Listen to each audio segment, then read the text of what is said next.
Thank you, Andy. And thank you all for coming tonight. Our presenter, Kathryn Davino, is a retired high school biology teacher from Delaware Academy in Delhi. She's an enthusiastic birder, gardener, and observer of wildlife, and she has served on our board of directors since 2016. Very, very pleased to hear from Kathryn tonight. Welcome, Kathryn. Okay.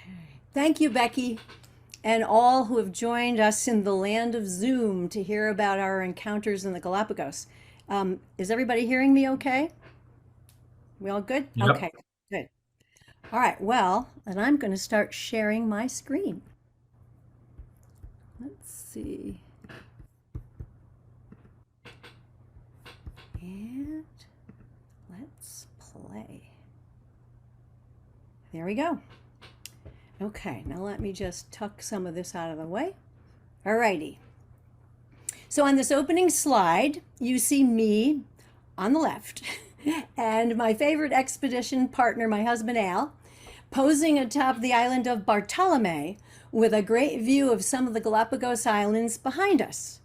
Last spring, from April 1st to the 8th, we joined a group of 80 eager tourists guided by Lindblad Expeditions in partnership with the National Geographic Society, aiming to explore part of the Galapagos Archipelago aboard the ship National Geographic Endeavor II.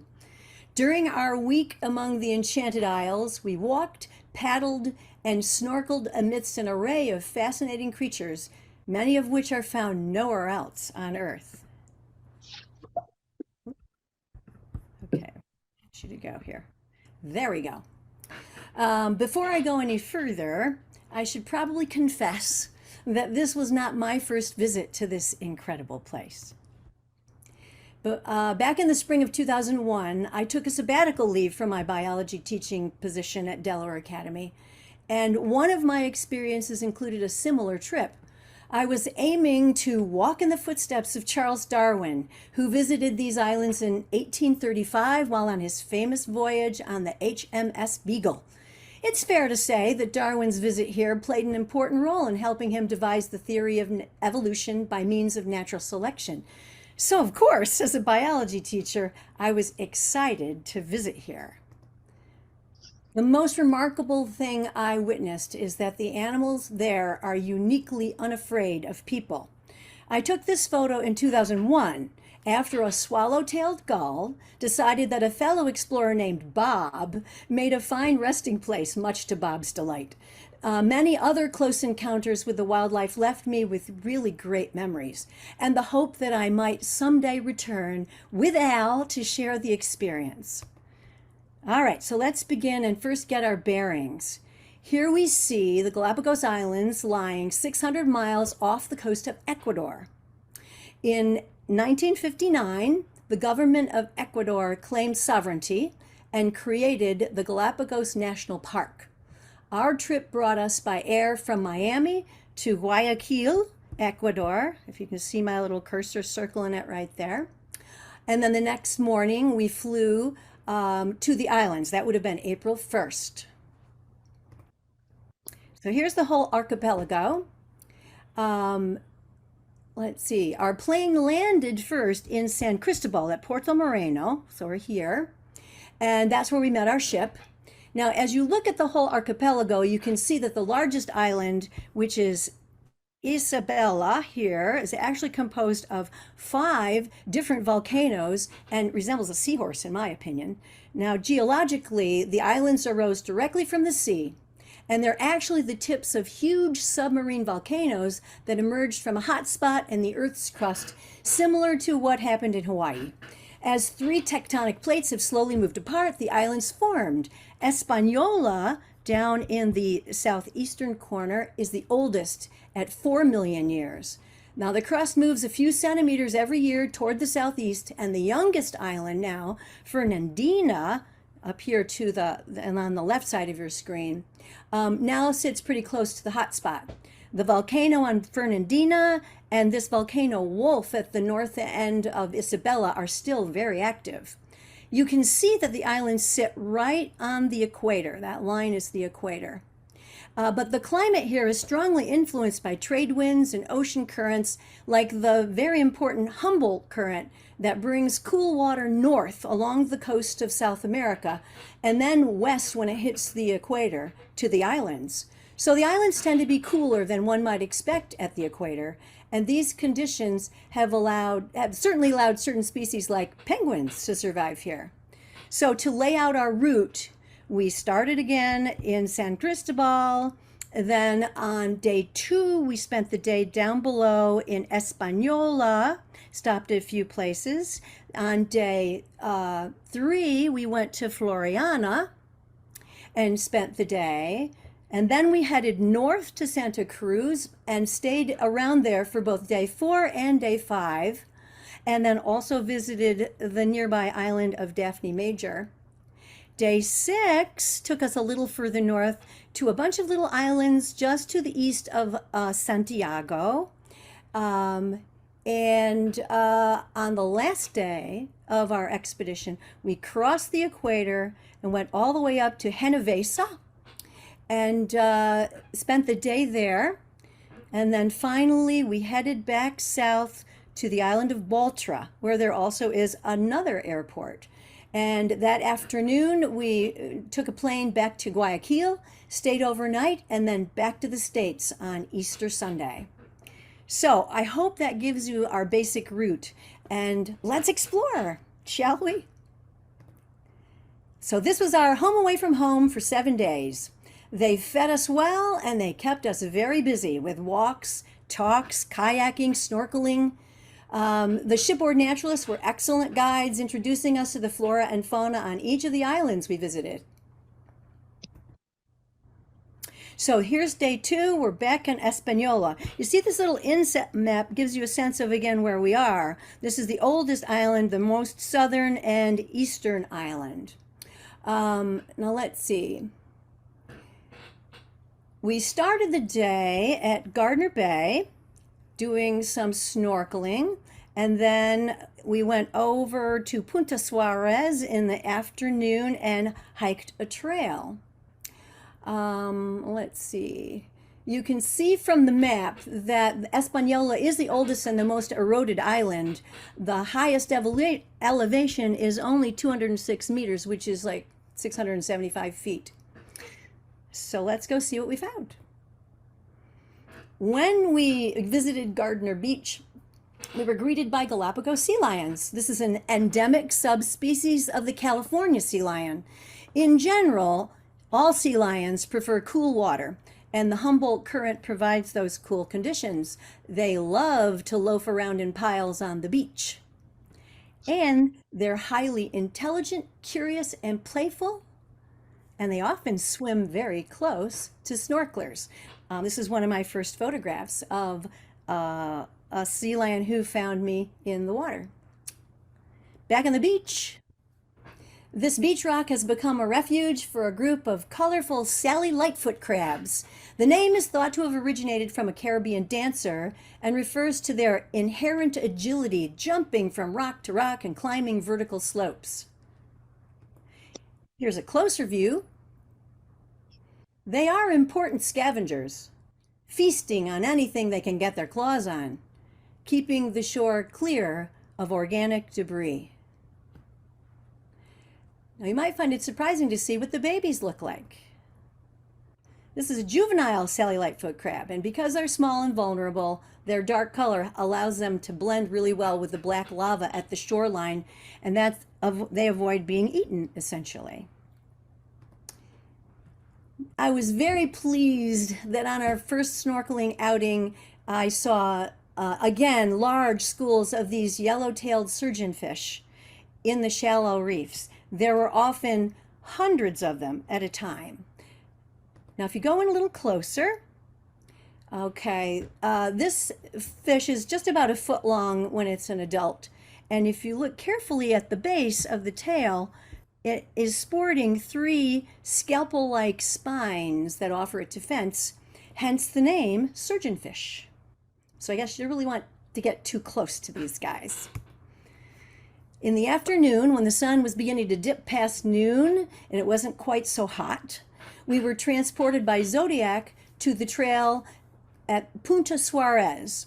The beach was crowded with sea lions. Sometimes there were adults and there were also a few pups.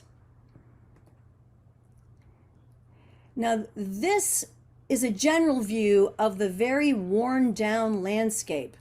It's really quite dry here with only short scrubby plants that are adapted to the hot and dry conditions. Now that white stuff in the distance, those rocks, actually probably would be black if not for all the bird guano that's on them, because this is a wonderful place for birds to nest and rest. On our hike, we quickly came upon a pile of mostly male marine iguanas. These reptiles obtain all their heat from their environment. They are highly gregarious, not because they're sociable, but they want to share warmth, especially at night. Now, come morning, they separate and align their bodies in such a way to absorb the most heat from the rising sun until they've warmed up for activities like swimming. These colorful males are just coming to the end of their breeding season, turning red and blue to attract the females. Each male defends a small patch of ground, and the females select the males that have the best territory.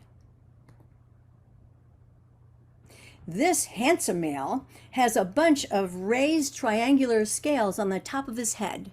So right up here is what we're talking about. They actually are a lot like deer antlers, and they become interlocked with other males in territorial bouts of shoving.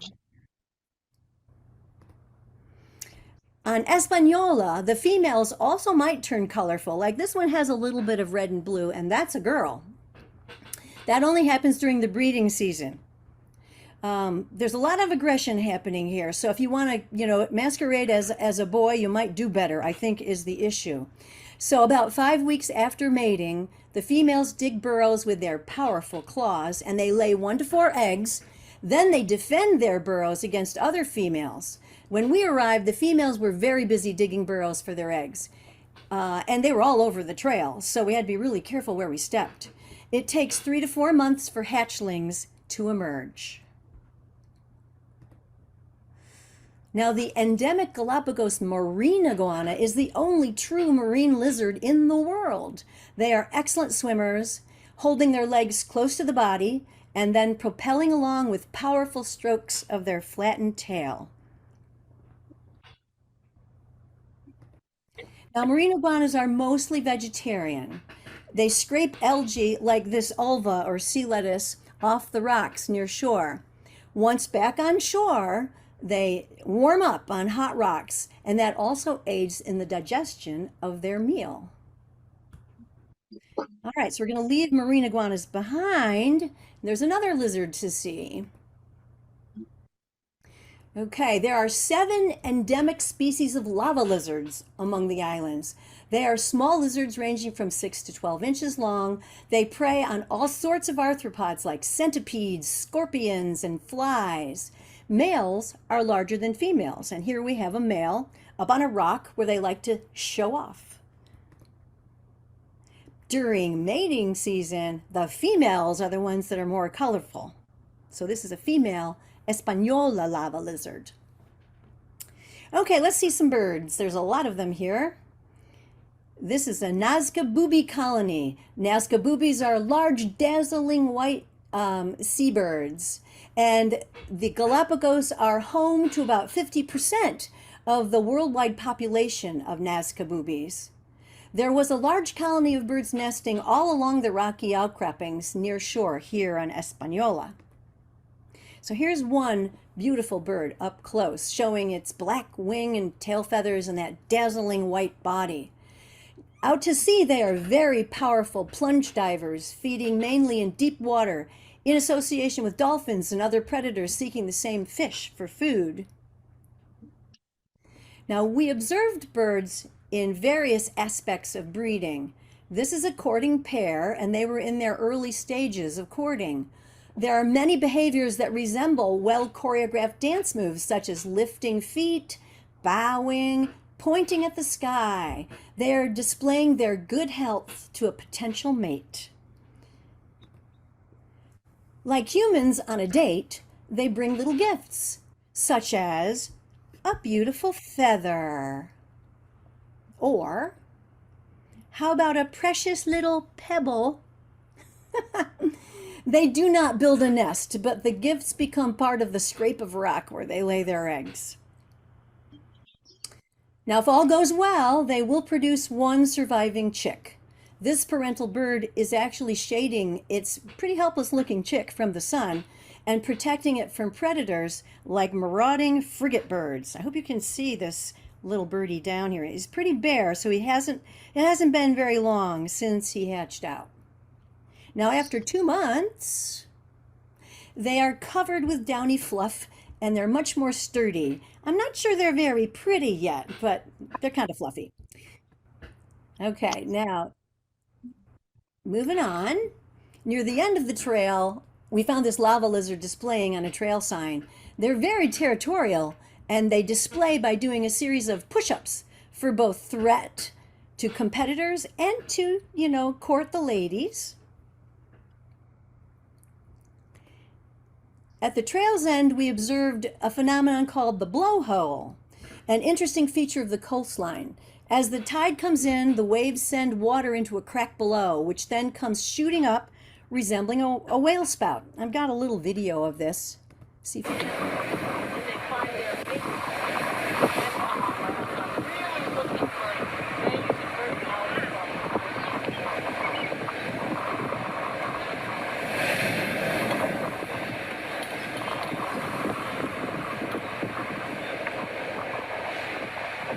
Okay, so I actually hope you have your sound It should be on in your glove compartment if you found it there.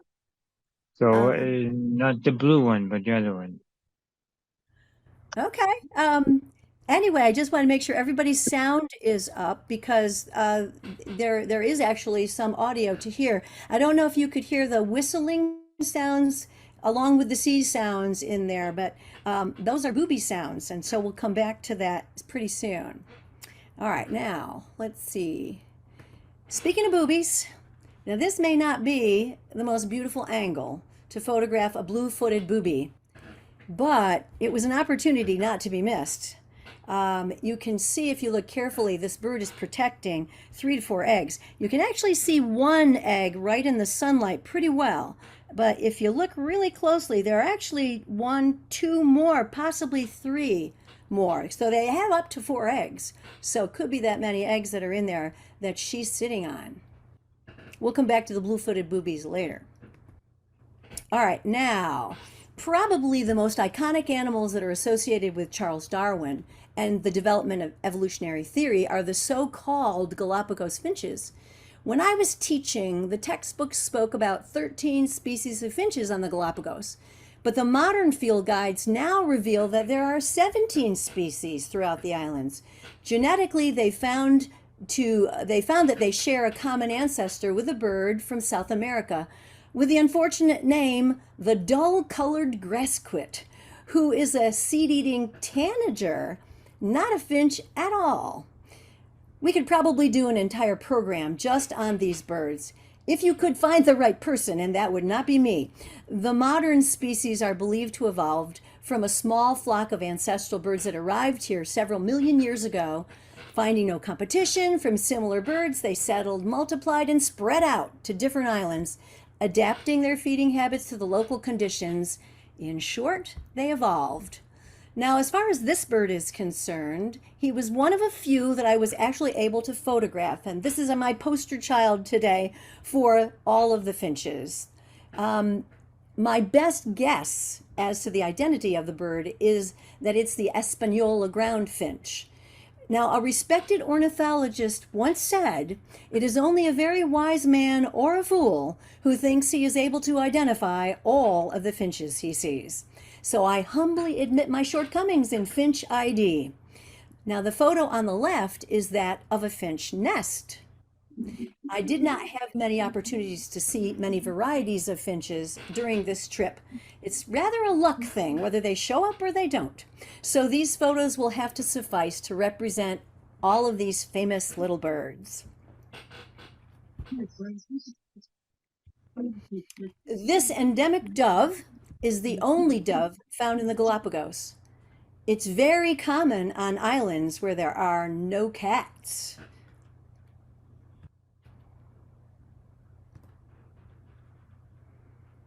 This is the only hawk that is found here, the Galapagos hawk, and it is endemic. It's believed that it evolved from Swainson's hawk. The photo on the right shows a bird, a same hawk, on a nest. These two photos represent a pair. So I guess I shouldn't have said same hawk, same type of hawk, but they were together. We never got them into a photograph together, unfortunately. We heard later from another group that they saw them briefly mating, and I was very sad that I was not in that group. Anyway, they are known to be curious and often come close to visitors. I had a few close encounters when I was here in 2001. Sadly, they are not found in areas where humans reside. They actually were eradicated there because they have a fondness for chicken. Despite this, they are doing very well on all the uninhabited islands, and I need to give credit to a fellow traveler I met on this trip, Joyce Harrison from Maine, who shared the photo on the left with me. Okay, so that's going to end our day on Española. So we're going to go west from Española to Floriana next. This island has rolling hills dotted with numerous extinct volcanic cones and scrubby vegetation.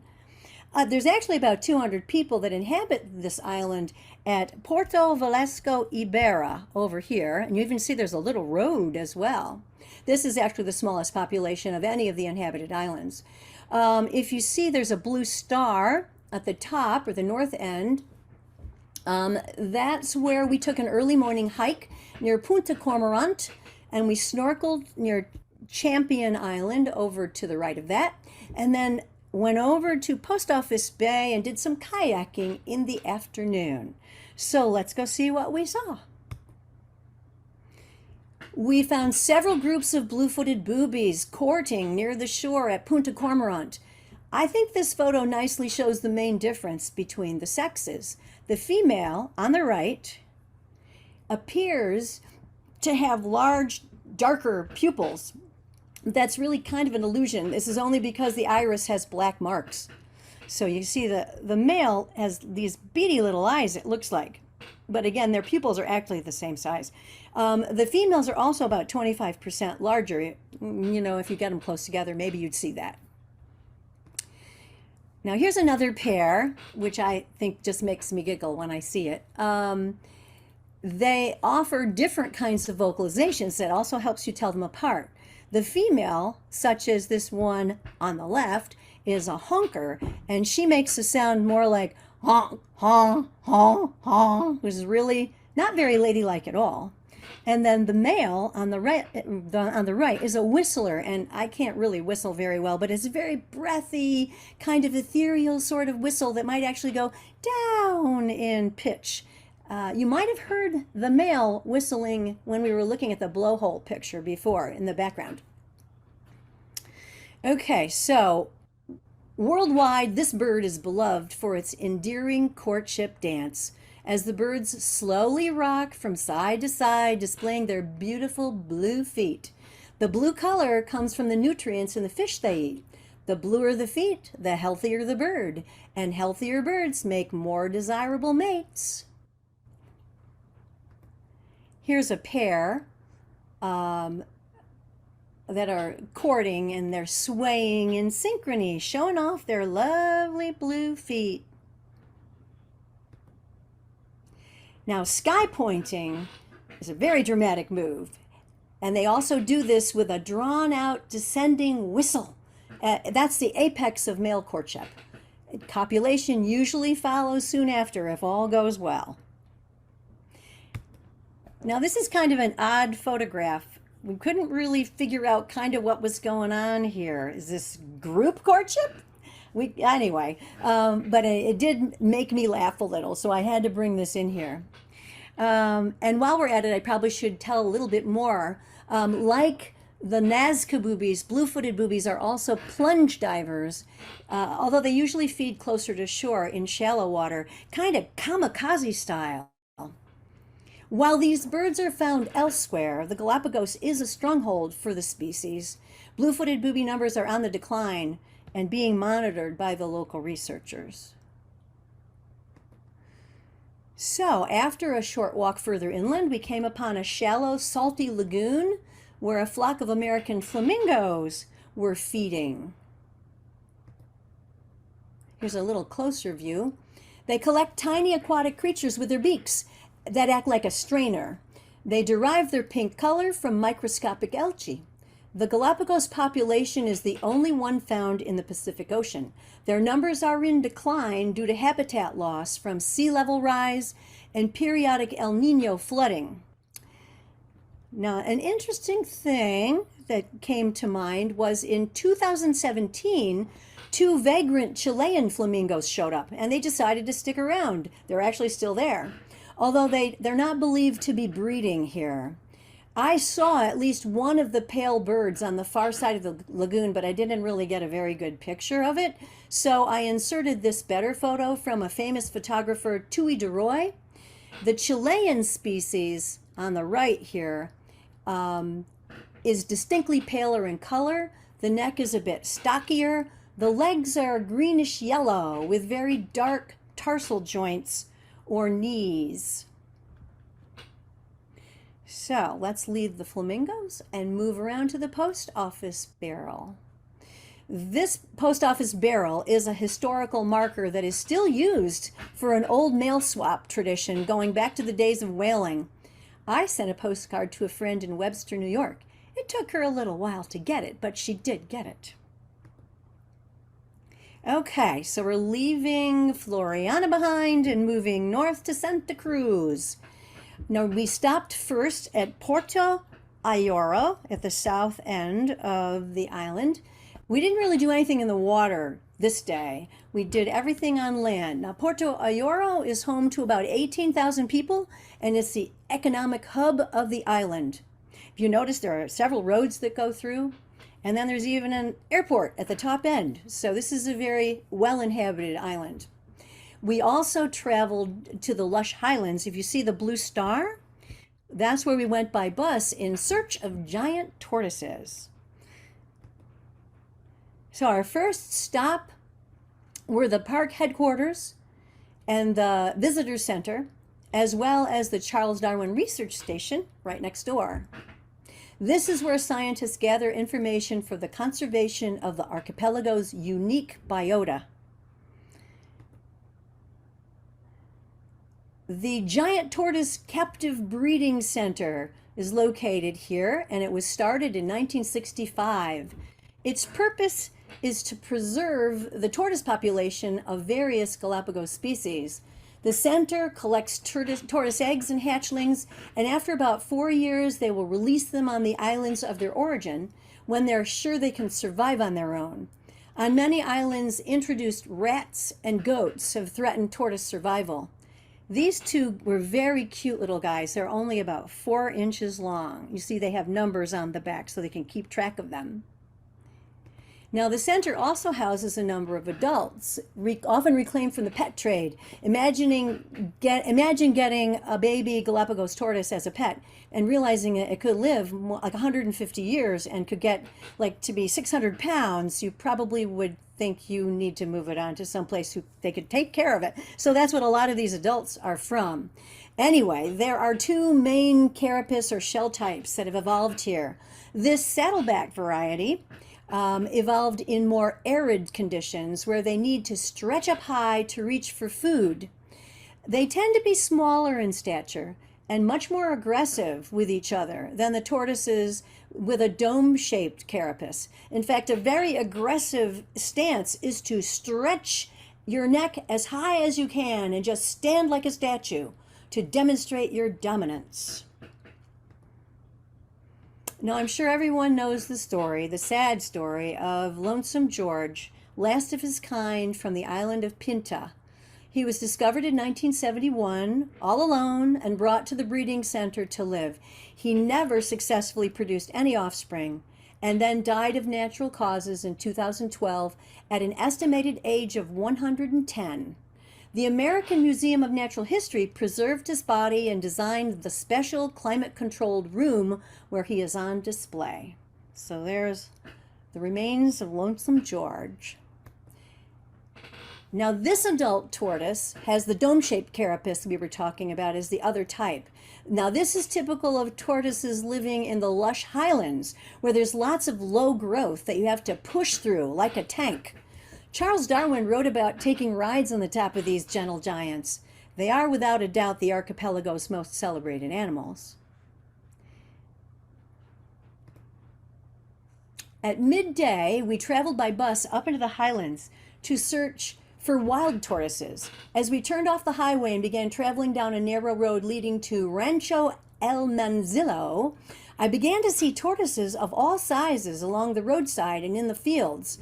After I reached a count of more than 20, I stopped counting. The ranch is located on the migratory route of the tortoises. There are loads of tortoises near the ranch. So I include this photo to give you a sense of size comparison, versus us. This adult is pretty much full size, and they can weigh up to 675 pounds. Now, while we were enthralled with all of the Galapagos tortoises, they were all over the place, I looked up, and there was a Galapagos flycatcher. This is a bird that's endemic to the Galapagos. The bird is common on nearly all islands, but it is at risk from the introduced Philornis fly that's a nest parasite. It's a very curious little bird and very pretty. Now, before leaving Porto Ayoro, we visited the fisherman's dock where these gals were busy preparing fish to sell. Now, if you look closely, they had quite an audience at their feet. We marveled at the patience of the sea lion on the left and the troop of brown pelicans on the right. Okay, so now we're going to move on to the northern end of this island, day 5. So you see we've moved up to this area in the northwest of the island of Santa Cruz. And let's see, we hiked an early morning at Cerro Dragon, where the star is, in search of land iguanas. In the afternoon, we snorkeled and kayaked at Borrero Bay. You see my line over there. And then we end the day by going north to Daphne Major and circumnavigating the island. So here's the land iguana. Darwin once complained that there were so many land iguanas there was nowhere to pitch his tent. Sadly, that is not true anymore. This beautiful lizard is endemic and still can be found on 6 of the islands due to the assistance of captive breeding programs like the one for the giant tortoise. Their skin is generally colored a blotchy yellow, black, and brown. They are vegetarians, feeding mostly on prickly pear cactus pads and fruits. When we were on our walk on this trail, we spotted a total of 22 land iguanas along the trail, so we thought that was really pretty good. Now, a full-sized male can reach a length of 5 feet and weigh around 30 pounds. Females are a little smaller, they have smaller crests. They all cool off in their burrows. And the females dig and defend burrows after laying eggs, just like the marine iguanas do. Their babies hatch out the size of lava lizards. They often appeared sluggish, just lying lazily on the trail. But once they're warmed up by the sun, they can sprint. And this male was sprinting into his hole. And you also notice he's molting.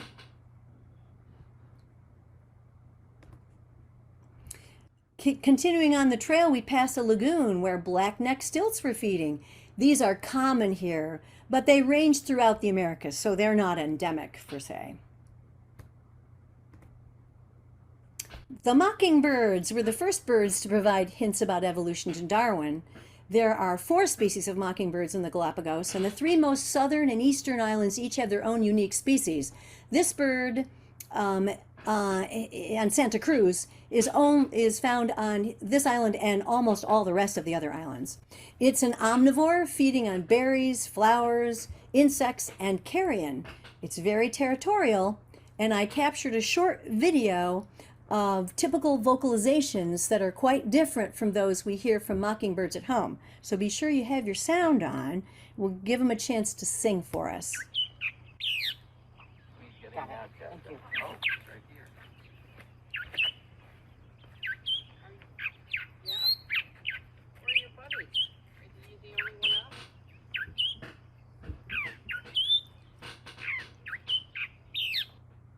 Okay.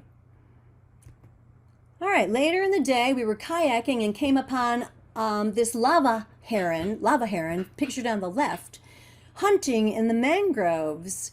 It was really a tough thing getting a photograph of this guy because he was a little on the shy side, but I got a good look at him overall. He reminds me very much of our own green heron, being about the same size and similar in coloration. They even have the same genus name. Ornithologists are still debating whether it's an endemic species or not. Lava herons are very common throughout the islands. Now on the right we have a yellow-crowned night heron, and that's also very common in the Galapagos and considered to be a native, as it is found in many, many other places. Now, as the sun was setting on day 5, our ship gave us a good view of this relatively famous island, Daphne Major. Now, this island was chosen as a natural laboratory to study the ecology and evolution of Darwin's finches in the wild. Peter and Rosemary Grant from Princeton University measured and counted resident finches on Daphne Major on a yearly basis since 1973. Their studies continue to this day, and the observations they made have revolutionized our understanding of natural selection and how evolution occurs. Their story is told in the Pulitzer Prize-winning book, The Beak of the Finch. It's a great read, and I highly recommend it.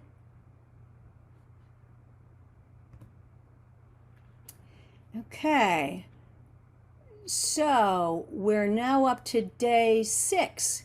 We moved a short distance to the north of Daphne Major to visit the island of Bartolome off the coast of Santiago. So you see the blue star on the right there. That's basically where we were. We kind of hung out in the islands all along the coast there.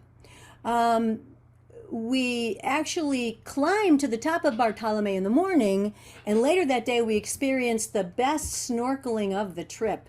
Could it be because we swam with penguins? Okay, there are 372 steps to take you to the top of Bartolome Island, and this afforded us a stunning view of the surrounding region. The photo on the right shows the famous Pinnacle Rock, with the large island of Santiago in the background. There's a sandy beach right here at this little inlet, and that's a great place for sea turtles to lay eggs. Now, Bartolome lies in the rain shadow of Santiago and Santa Cruz. They're much larger neighboring islands, and it's very dry on Bartolome as a result. Few plant species can withstand the drought conditions that occur here. We've got lava cactus on the left and this gray mat plant on the right. They were found dotting the cinder cones all along our route. And that's the only life basically that was there. These are true pioneer organisms. Down at the beach, we ran across this American oystercatcher, hunting among the damp rocks near Pinnacle Rock. This is a very common visitor along the shore. Not endemic, just a visitor. Now I'm going to kind of speed through the next set of slides to share the highlights of the marine life we observed near Bartolome and Sombrero Chino, which roughly translates Chinese hat. The echinoderms are always kind to photographers since they don't move around much. Here are 2 types of starfish. We've got the chocolate chip starfish on the left and a blue sea star on the right. In one sandy spot, Panamic cushion stars were very plentiful. Here's a closer look at this beautiful starfish. More echinoderms. The black sea cucumber is also an echinoderm. along with this white sea urchin. All right, we're going to leave most of the invertebrates behind and go to some fish. This Mexican hogfish is actually kind of big, 15 to 20 inches long. It's pretty common along among all the Pacific reefs, from all the way up to the Baja down to the northern part of Peru. Another common fish, the blue-barred parrotfish. It's actually kind of hard to see that it's got blue bars until you look at it from the top. Can you see how nice and blue the bars are? Okay, and we also saw small schools of king angelfish, also called the white-barred angelfish.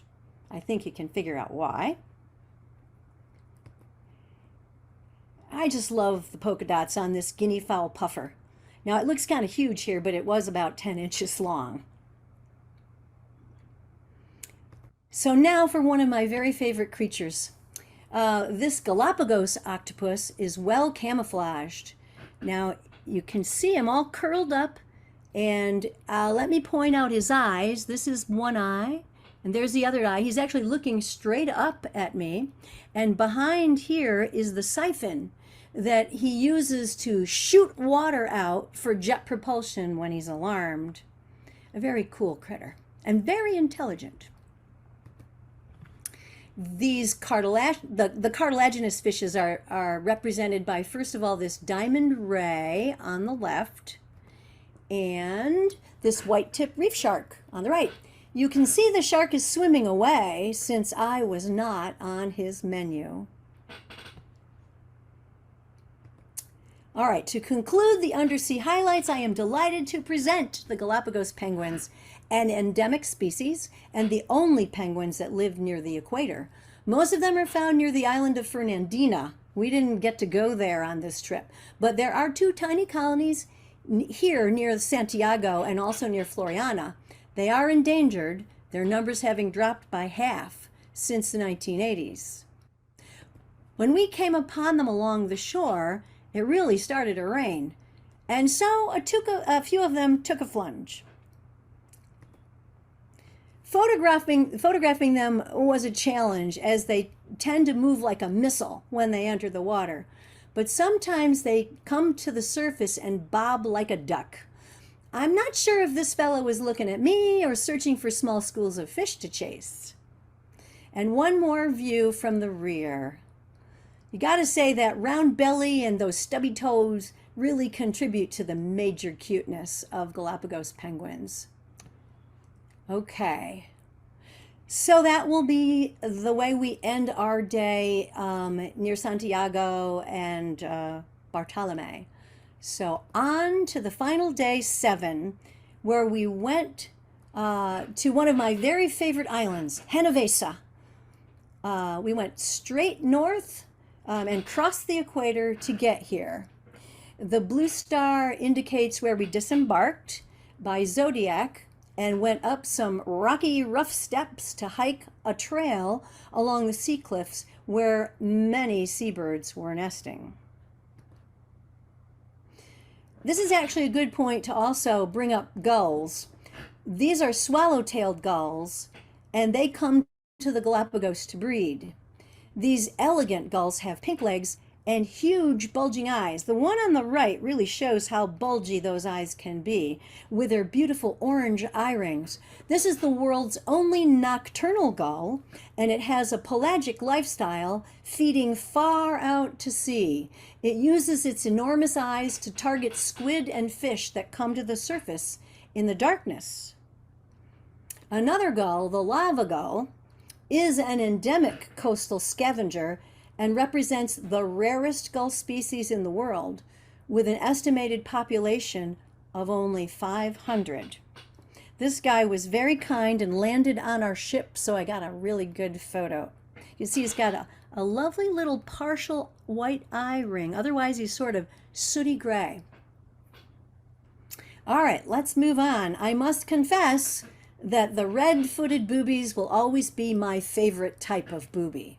Just look at that ornate face, the powder blue beak, the face trimmed with pink. Those are all pretty unique features. And those pretty prehensile feet. They allow them to grip branches, so these birds are the only boobies that actually can nest in trees.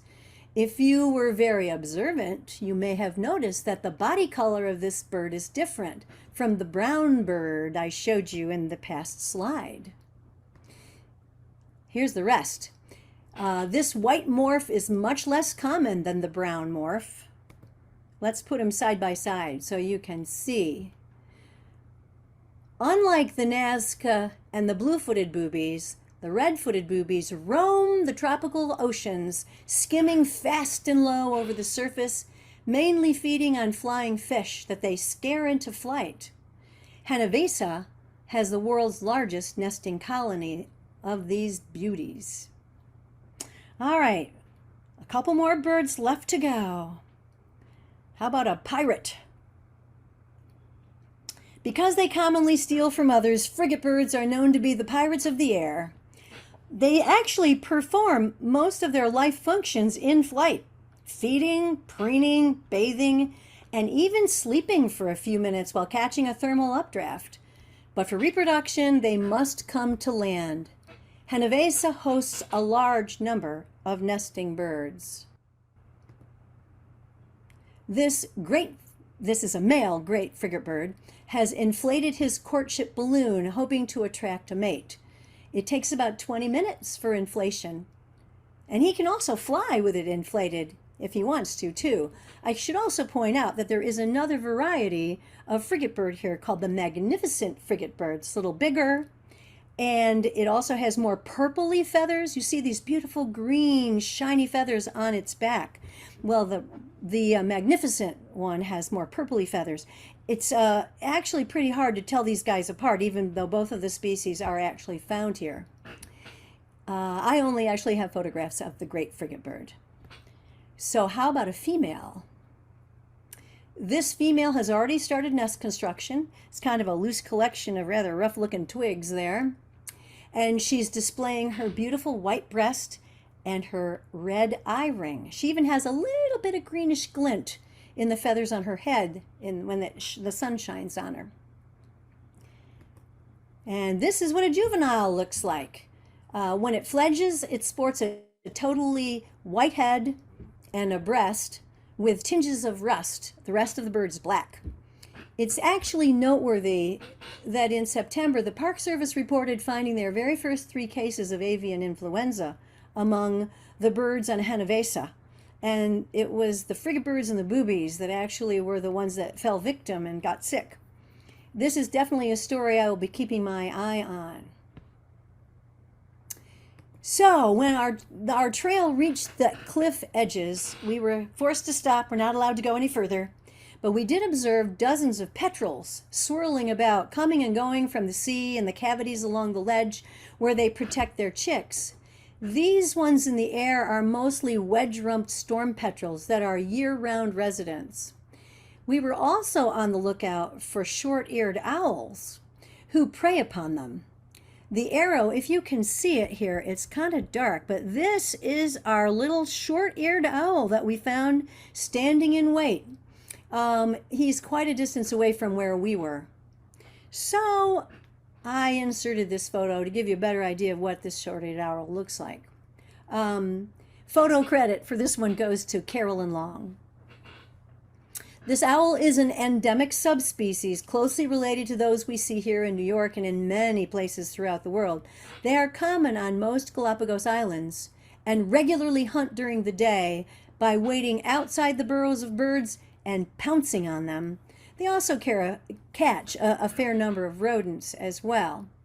The only other owl is a barn owl, which is only active at night, and since we never did any night activities, we didn't get a chance to see those.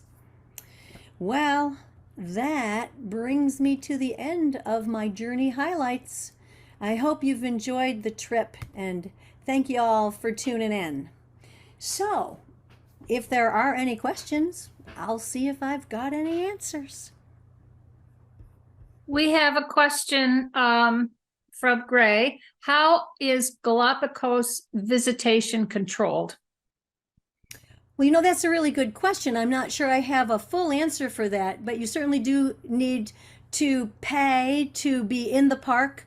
And the ships can only carry so many people to so many places. I know that they set out an itinerary for us so that no other ship will ever be visiting the same places at the same time we are.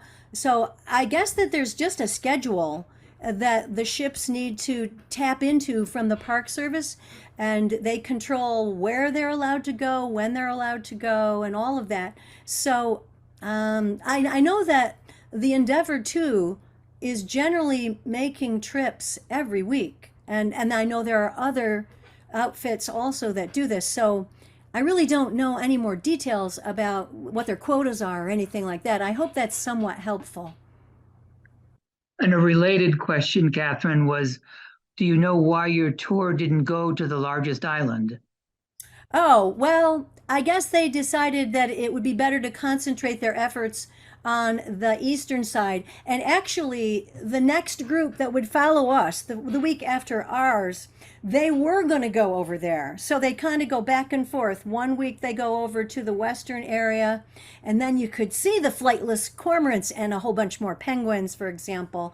But then you would miss the albatross that would be coming in that's down on Española. So it's kind of a trade-off. I don't know if this is also part of a decision from the Park Service to kind of control the numbers of people. I do know that the rules were stricter for the guests when I was here this year compared to when I was there in 2001. I had to sign an agreement the day we got on the ship that made me promise that I would not go any closer to an animal than 6 feet, which is sometimes hard to do because they come to you. But anyway, they were cleaning up their act to try to keep the animals well protected from people. So I guess they, you know, when we were here in 2001, we actually did a bigger circumnavigation of the whole thing. We did go to all of those places, and I did see the waved albatross, but it was too rainy to take any photographs. So anyway. Another person asks, did you have an underwater camera? Your pictures of the fish were really good. Well, I have a new camera that I just used for this trip. It's an Olympus TG6. It's just a little kind of point and shoot sort of camera with a lot of built-in computer power. And I thought it did a really great job. I'm sure that I haven't harnessed all of its capabilities, but it is a pretty new camera. And yeah, so I would recommend that one highly if you're thinking. It's not terribly expensive either. It's not like some big fancy expensive model. I think it was just a few $100s. And does it work underwater? Oh yeah, it'll work in both places. You can adjust the settings for land and underwater very well. And there's probably more to it that I haven't discovered yet. I don't know how else to describe it other than to say that. You have a compliment, Kathy. You are a wonderful narrator. You made this presentation so interesting. Thank you for sharing your experience. I will second that for sure, Kathryn. Thank you. Thank you so much. Okay, I'm going to stop my share and exit. All righty. There we are. Okay.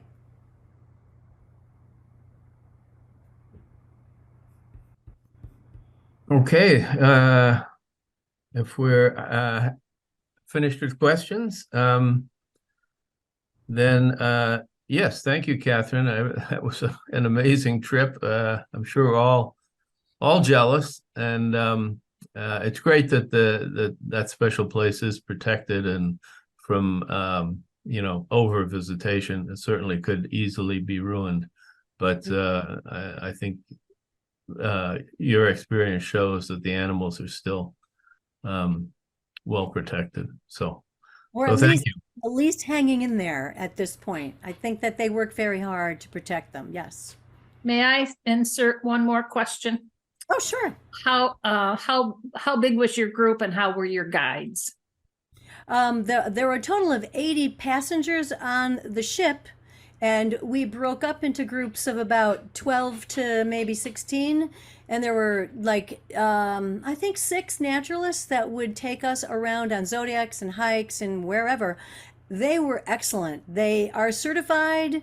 They go to school. They learn everything they've got to learn. And boy, they can answer all the questions for sure. There was also a fella on board who was a photography expert. So he could help you with any questions about your camera or photography. And I definitely went to him for help a few times. It's really a great experience. They're very professional. But you've got to be up for a lot of walking, a lot of busyness. Because they don't let you sit still for very long at all. Did the instructors talk about effects of climate change on the islands at all? A little bit. Each evening we would often have talks, either after dinner or during cocktail hour, about various species, some of the projects some people were working on there, and climate change was always in the story. They certainly are feeling the pinch, and they see some pretty extreme weather there, being on the equator. The El Niños and the La Niña shifts back and forth can really shift the food supplies, and that can really affect the populations of the wild organisms there, and they just naturally have to deal with that. So now throwing, climate change into this with more heat, more drying possibly, it's challenging their survivorship that much more.